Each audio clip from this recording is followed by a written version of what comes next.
9 бөлүм. Шебалык падыша аял Сулаймандын атак даңкын угуп, аны табышмак менен сынаш үчүн көп байлыктар менен жыпар жыттуу заттар, көптөгөн алтын, асыл таштар жүктөлгөн төөлөр менен Иерусалимге келди. Сулайманга келип, жүрөгүндө болгон бардык нерсе жөнүндө аңгемелешти. Сулайман анын болгон суроолоруна жооп берди. Ал жооп бере албай калган эч нерсе болгон жок. Шебалык падыша аял Сулаймандын акылмандыгын жана ал курган үйдү көрдү. Анын үстөл үстүндөгү тамактарын, кулдарынын турган үйлөрүн, кызматчыларынын адептүүлүгүн, алардын кийимдерин, шарап сунуучуларын, алардын кийимдерин, теңир үйүндө бүтүндөй өрттөлүүчү курмандыктарды чалганын көрүп, падыша аял айран таң калды. Ал падышага мындай деди: "Сенин кылган иштериң менен акылмандыгың жөнүндө өз жеримде уккандарым чын экен. Бирок келип өз көзүм менен көргөнгө чейин алардын сөзүнө ишенген жок элем. Мага сенин улуу акылмандыгыңдын теңи да айтылбаптыр. Сен мен уккан сөздөрдөн артык экенсиң. Ар дайым алдыңда туруп, акылман сөздөрүңдү уккан адамдарың бактылуу, кызматчыларың да бактылуу. Сенин Кудай Теңириңе алкыш, ал сага ырайым көрсөтүп, өз Кудай Теңириңдин падышасы кылып, өз тагына отургузду. Сенин Кудайың Ысрайылды сүйгөндүктөн, аны түбөлүккө бекемдөө үчүн ага чындык менен бийлик кылсын деп сени өзү падыша койду." Падыша аял падышага 120 талант алтын, абдан көп жыпар жыттуу заттар менен асыл таштарды тартуу кылды. Шебалык падыша аял Сулайман падышага тартуу кылган жыпар жыттуу заттардай жыпар жыттуу зат болгон эмес. Опирден алтын жүктөп келген Хирамдын кулдары менен Сулаймандын кулдары кызыл жыгаштарды да, кымбат баалуу асыл таштарды да алып келишти. Падыша бул кызыл жыгаштардан Теңирдин үйү менен падышанын үйүнүн тепкичтерин, ырчылар үчүн лираларды, арфаларды жасады. Мурун мындай нерселер жүйүт жеринде болгон эмес. Сулайман падыша болсо Шебалык падыша аялга ал өзү алып келген тартууларга окшобогон. Ал каалаган, ал жактырган буюмдарды белек кылды. Падыша аял өз кулдары менен өз жерине жөнөп кетти. Сулайманга бир жылда келген алтындын салмагы 666 талантка барабар болчу. Андан тышкары Сулайманга алтын менен күмүштү элчилер менен көпөстөр жана Аравиянын бардык падышалары, дуван башчылары да алып келип турушту. Сулайман алтындан балка менен согуп 200 чоң калкан жасады. Ар бир калканга 600 шекел алтын кетти. Алтындан балка менен согуп дагы 300 чакан калкан жасады. Ар бир калканга 300 шекел алтын кетти. Аларды падыша Лебанон жыгачынан жасалган үйгө койду. Падыша пил сөөгүнөн чоң такты жасап, аны таза алтын менен каптады. Тактыга чыга турган 6 алтын баскычты жана алтын бут койгучту тактыга бириктирип жасады.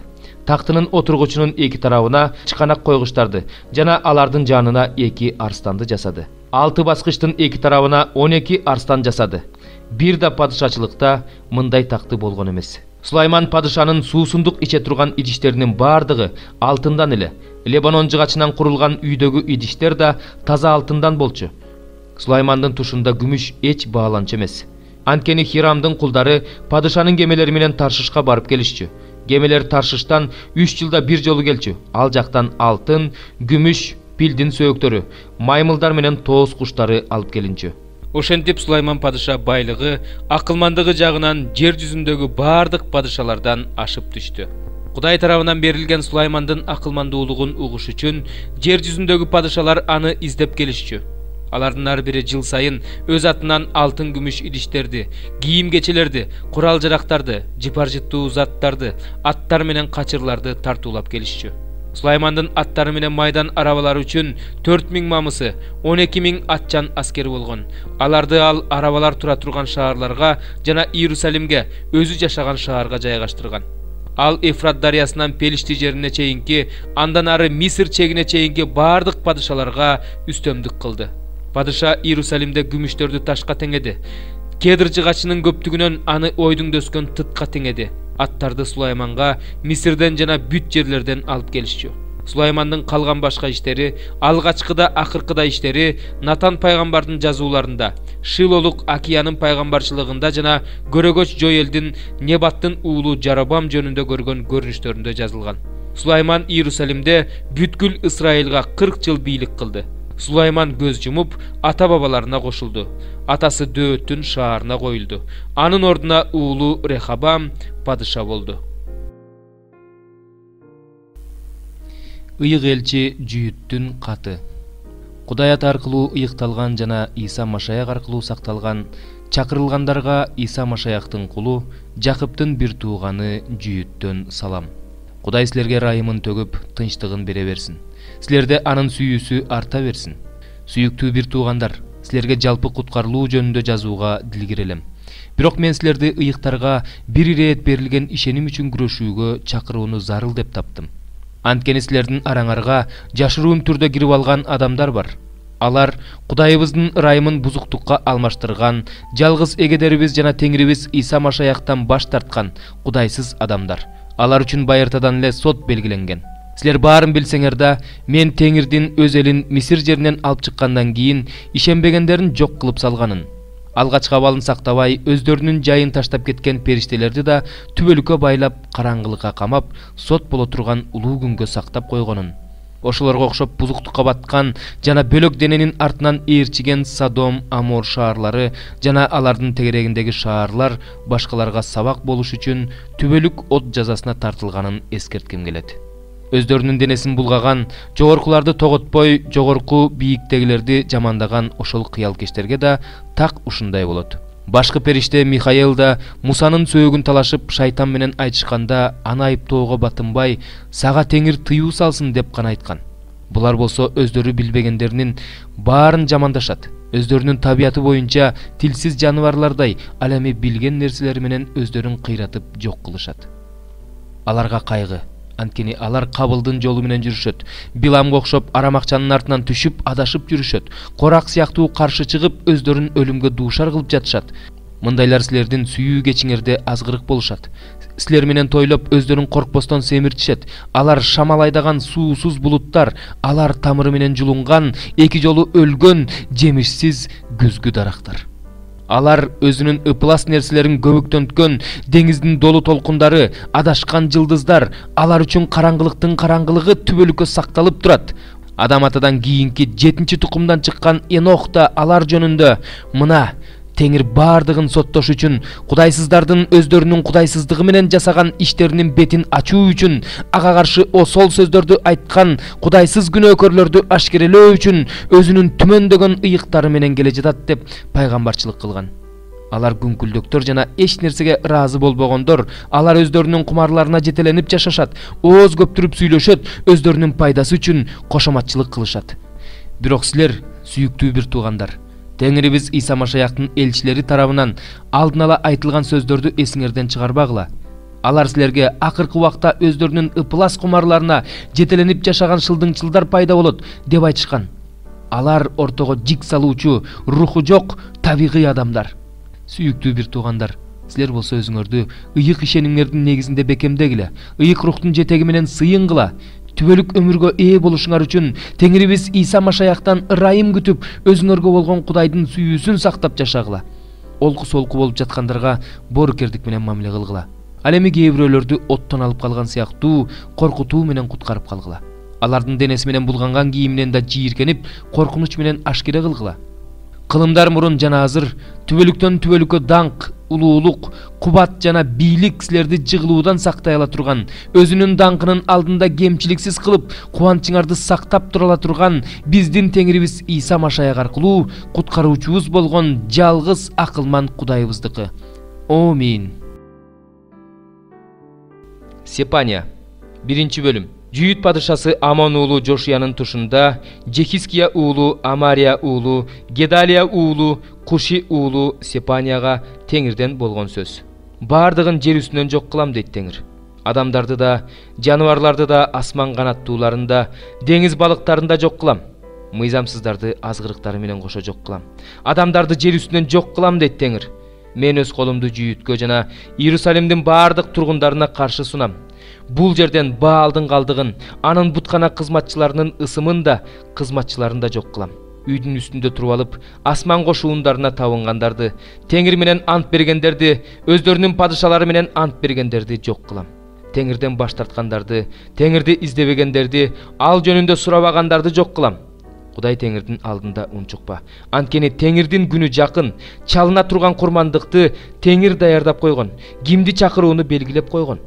Курмандык чалына турган Теңирдин күнү мындай болот. Мен төрөлөрдү, падышанын уулдарын жана бөтөн уруулардын кийимин кийгендердин бардыгын жазалайм. Мен ошол күнү босогодон секирип өткөндөрдүн баарын, өз теңиринин үйүн зордук зомбулукка, алдамчылыкка толтургандардын баарын жазалайм. Ошол күнү дейт теңир, балык дарбазасынын алдында ый, башка дарбазалардын алдында өкүрүк, дөбөлөрдө чоң кыйроо болот.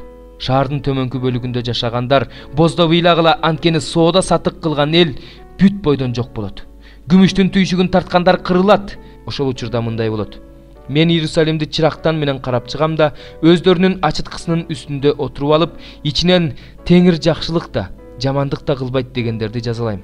Алардын байлыгы олжоого кетет, үйлөрү ээн калат, үйлөрдү салышат, бирок ал үйлөрдө жашашпайт. Жүзүмдүктөрдү отургузушат, бирок алардын шарабын ичишпейт.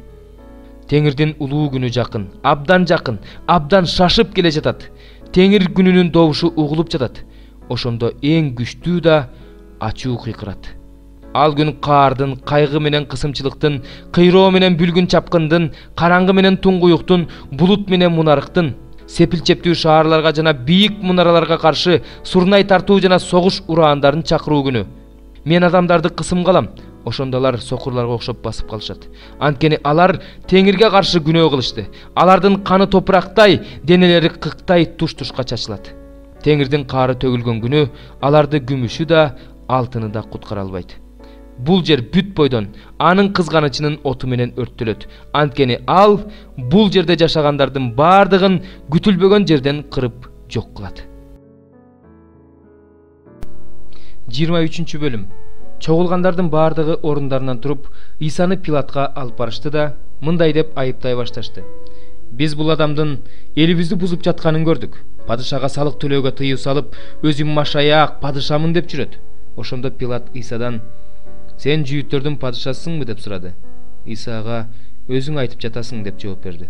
Пилат башкы ыйык кызмат кылуучуларга, чогулган элге: "Мен бул адамдан эч кандай күнөө тапкан жокмун" деди. Бирок алар айткандарынан кайтышпай, бул Галилеядан баштап ушул жерге чейин бүт жүйүт аймагында өзүнүн окутуусун таратып, элге дүрбөлөң чүрүп жүрөт дешти. Пилат муну укканда: "Эмне? Бул адам галилеялыкпы?" деп сурады. Исанын Ирод башкарган аймактан экенин билгенде, Пилат аны Иродко жөнөттү. Анткени ошол күндөрү Ирод Иерусалимде жүргөн эле. Ирод Исаны көргөндө аябай кубанып кетти. Анткени ал тууралуу көп уккандыктан, кандайдыр бир керемет көрүүгө үмүттөнүп, аны көптөн бери көргүсү келип жүргөн. Ал Исага көп суроо берди, бирок Исага эч кандай жооп берген жок. Ал жерде турган башкы ыйык кызмат кылуучулар менен мыйзам окутуучулар аны аябай айыпташты. Ирод болсо өзүнүн аскерлери менен аны кордоп мазактады да, ага жылтылдаган кийим кийгизип кайра Пилатка жөнөтүп жиберди. Буга чейин бири-бири менен касташып жүргөн Ирод менен Пилат ушул күнү дос болуп калышты. Пилат болсо башкы ыйык кызмат кылуучуларды, башчыларды жана элди чакыртып алып, аларга мындай деди: "Силер бул адамды мага элди бузуучу катары алып келгенсиңер. Бирок мен силердин алдыңарда тергөө жүргүзүп, андан силер койгон айыптардын эч бирин тапкан жокмун. Мен аны Иродко жибергем, бирок ал да андан күнөө таппай, аны кайра бизге жөнөтүп жибериптир. Демек ал өлүм жазасына татырлык эч бир күнөө жасаган эмес. Ошондуктан аны жазалап туруп кое берем." Пилат майрамга карата бир туткунду бошотуп бериши керек эле. Бирок чогулган элдин баары: "Ага өлүм, бизге Бараббаны бошотуп бер" деп кыйкырышты. Барабба болсо шаарда болгон бир козголоңго катышып, киши өлтүргөндүктөн түрмөгө камалган эле.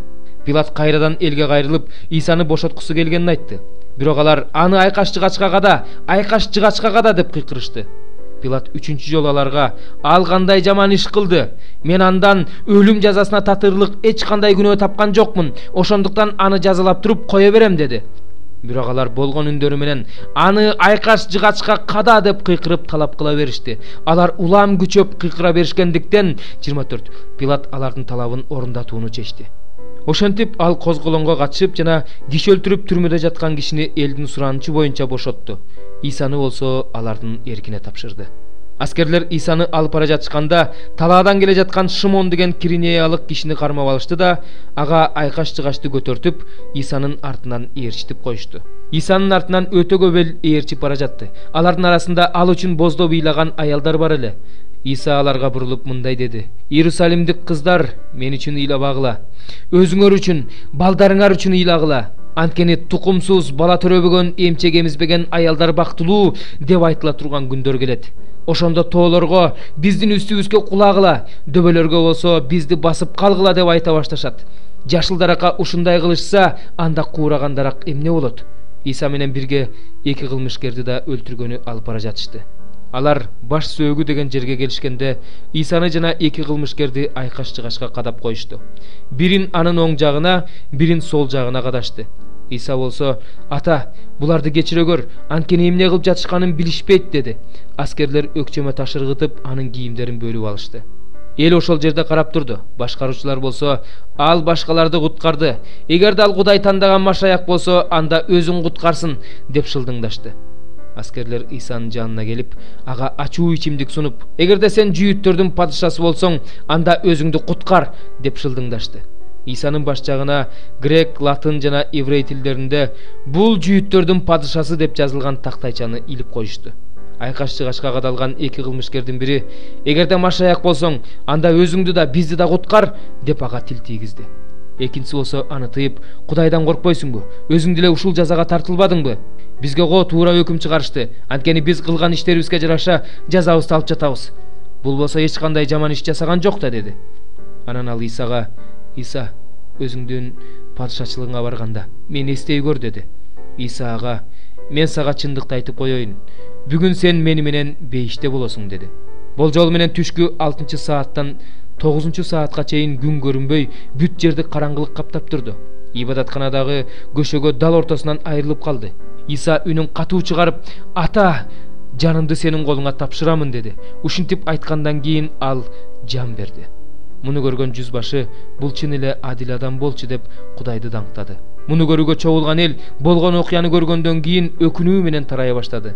Исаны тааныгандардын бардыгы жана аны Галилеядан ээрчип келген аялдар алыстан бул окуяны карап турушту. Ал жерде жүйүттөрдүн Ариматая шаарынан ак ниет, адил, Кудайдын падышачылыгын күтүп жүргөн Жусуп деген адам бар эле. Ал кеңештин мүчөсү болчу. Бирок ал кеңештин Исаны өлтүрүү үчүн чыгарган чечимине жана кылган иштерине макул болгон эмес. Ал Пилатка барып Исанын сөөгүн сурады. Анан ал сөөктү түшүрүп алып, кепиндеди да асканын бооруна оюлуп жасалган али эч ким койула элек мүрзөгө койду. Жума күнү аяктап, ишемби күнгө таяп калган эле. Иса менен Галилеядан келген аялдар да Жусупту ээрчип келишип, мүрзөнү жана анын сөөгү кандай коюлганын көрүштү. Анан алар шаарга кайтып барышып, жыпар жыттуу заттарды жана майлоочу майларды даярдашты. Мыйзамдын талабына ылайык алар ишемби күнү эс алышты.